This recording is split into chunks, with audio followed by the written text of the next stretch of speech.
अरे बाप रे बाप, रात में भी ऐसा लगता है कि मानो सूरज देवता धरती पर आ गए हो। हवा चलने का तो नाम ही नहीं है।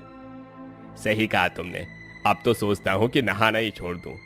अरे काहे श्याम, एक तो वैसे ही इतनी भयानक गर्मी पड़ रही है, ऊपर से तुम नहाना छोड़ रहे हो। अरे गर्मी से पसीना इतना आते हैं कि दिन में न जाने कितनी बार नहा लेता हूँ। तो सोचा कि पसीने से ही नहाना अच्छा है, पानी बचा लेता हूँ। कम से कम इसी बहाने पानी की तो बचत होगी। शाम की बात सुनकर सभी लोग हंसने लगते हैं कि तभी उन लोगों को ठंडी ठंडी हवाएं महसूस होने लगती हैं। अरे श्याम, मोहन, ये ठंडी ठंडी हवाएं कहाँ से आ रही हैं? वो भी ऐसे अचानक। कितना मजा आ रहा है। ऐसा लग रहा है कि यहीं पर खटिया बिछाकर सो जाऊं। राजू इतना बोल ही रहा होता है कि तभी उसे बाइक की आवाज आती है। अरे ये बाइक की आवाज, ये कहाँ से आ रही है? भला इतनी रात में बाइक कौन चला रहा है?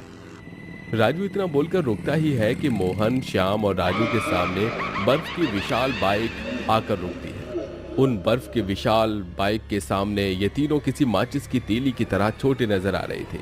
उन बर्फ की विशाल बाइकों पर कोई इंसान नहीं बल्कि बहुत चुड़ैल और भूत होते हैं, जिसे देखकर ये तीनों डर जाते हैं। राजू मोहन कुछ कहते इससे पहले ही श्याम दुम दबा के वहां से भाग जाता है और बेचारे राजू मोहन वहीं खड़े रह जाते हैं। चुड़ैल, भूत।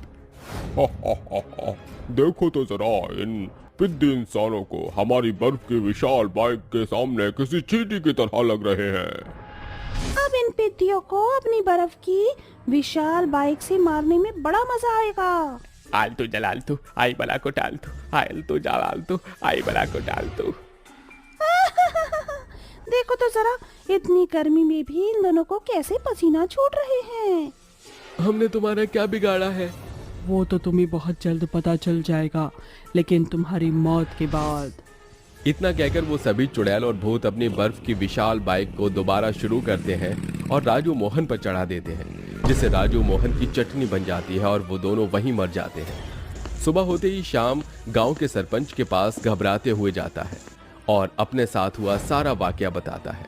लगता है तेरी रात की अभी तक उतरी नहीं है। क्या बकवास किए जा रहा है? चुड़ैल, भूत, बर्फ की बाइक। अरे लगता है पौआ पी पी कर इसका दिमाग भी शराब की बोतल की तरह खाली हो गया है। मैं झूठ नहीं कह रहा हूँ, और ना ही कल मैंने पी थी। आप दोनों चाहो तो राजू और मोहन के घर जाकर देखो, वो दोनों आपको वहां नहीं मिलेंगे। अगर तेरी बातों में इतनी ही सच्चाई है तो हम अभी राजू और मोहन के घर चलते हैं। सरपंच श्याम और उनके साथ गांव के कुछ लोग राजू और मोहन के घर जाते हैं, जहां उन्हें पता चलता है कि राजू मोहन तो रात से ही घर नहीं लौटे हैं, जिसे सुनकर उन्हें श्याम की बात पर यकीन आ जाता है, लेकिन पूरी तरह से नहीं। इसलिए वो लोग रात होने का इंतजार करते हैं और वहीं जाते हैं जहां कल रात श्याम राजू मोहन के साथ बैठा होता है। अरे आप लोग क्यों अपनी मौत को दावत दे रहे हो?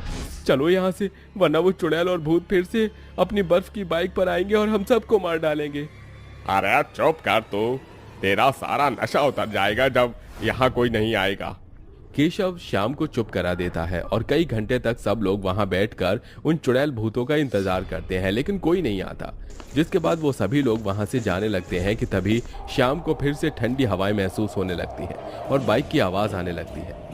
देखो, मुझे ठंडी हवाएं महसूस हो रही हैं और हल्की हल्की बाइकों की भी आवाज आ रही है। अरे हाँ केशव और सरपंच जी, श्याम बिल्कुल ठीक कह रहा है। मुझे भी ठंडी ठंडी हवाएं महसूस हो रही हैं और बाइकों की भी आवाज आ रही है। अरे तो देख क्या रहे हो, भागो यहाँ से। श्याम की बात सुनकर सरपंच और बाकी सब भागने लगते हैं कि तभी वहां फिर से बर्फ की विशाल बाइक पर बैठकर बहुत सारे चुड़ैल और भूत आ जाते हैं। कहाँ भाग रहे हो बचकर? आज तो तुम सबकी मौत पक्की है। इतना कहकर रिया अपने चुड़ैल वाले लंबे हाथों से सरपंच का गला पकड़कर उसे हवा में उठाती है और तब तक जमीन पर पटकती है जब तक कि सरपंच का सिर पटकर उसकी मौत न हो जाए। ये मंजर देखकर वहां खड़े सभी लोगों के दिल में दहशत बैठ जाती है और सभी लोग इधर से उधर भागने लगते हैं।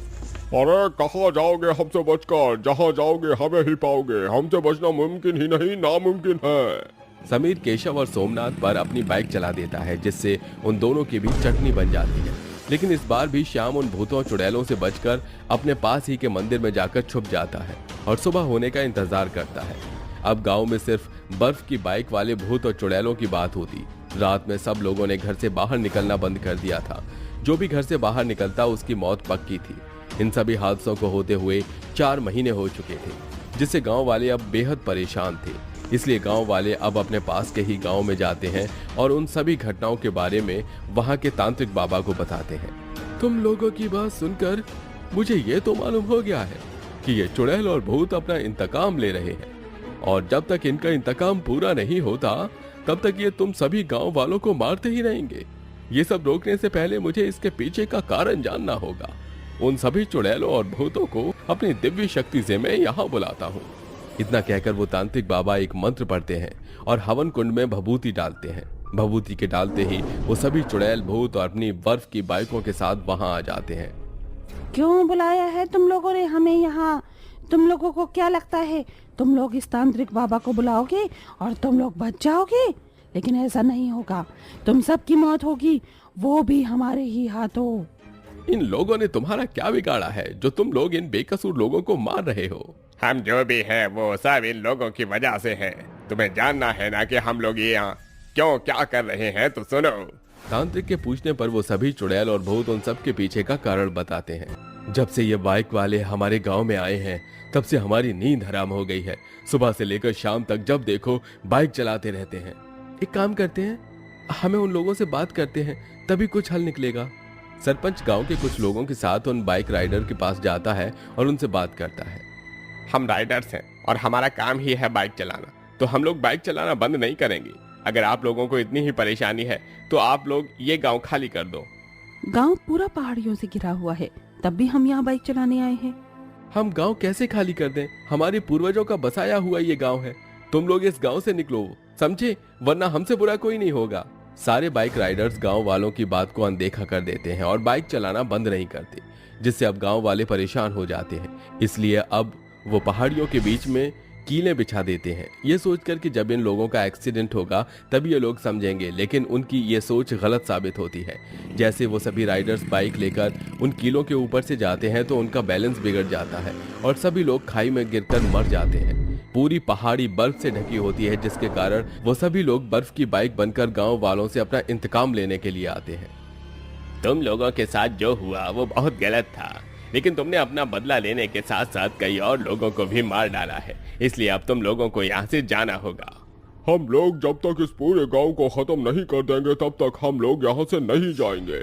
मैं तुम लोगों को और बेकसूर लोगों को नहीं मारने दूंगा। इतना कहकर वो तांत्रिक बाबा पास में ही रखे गंगा जल को उठाते हैं, उन सभी चुड़ैल और भूतों पर डाल देते हैं, जिसके बाद वो सभी चुड़ैल भूत बर्फ की बाइक के साथ वहां से हमेशा हमेशा के लिए गायब हो जाते हैं और धरती लोक छोड़कर अपनी भूतिया लोक वापस चले जाते हैं।